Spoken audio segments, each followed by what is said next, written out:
دا نن د خیرات ورځ ده او دا شپه چې کوم د اجي صاحب څه نومېږي عبدالرب نومېږي. کله چې غوړي سره وي په غوړو کې مستقل لاس وهي د نه سوځي اور هم د لاس کې اخیستی شي.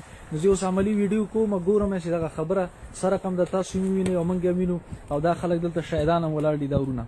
ښه محمد ته اوس وګوره دا ګوره غوړي سره او سرو غوړیو کې د کچالو اخلي لاس کې بېغمه لاس وي. دا وګوره دا څومره وخت کېږي چې دغه رقم کوی چې ته مواد کا څلور پنځه کاله کېږي. نه دې کې حکمت چېرې چې تا لاس نه سوځي؟ د قرآن حکمت ده. نه قرآن خو موږ هم وایو. طریقه نقشبندي شریف طریقه لرو موږ که ځکه د لاس نه سوځي اور هم اخیستی شي په لاس کې. ماشاءالله آفرین. او غوړي هم ښه سرې دي ګوره کچالو یې پخ کړي دي اخوا ته هم چپس پاخه دي اور خو نه شي اخیستی لاس کې. ښه بس مننه خوشحاله اوسه.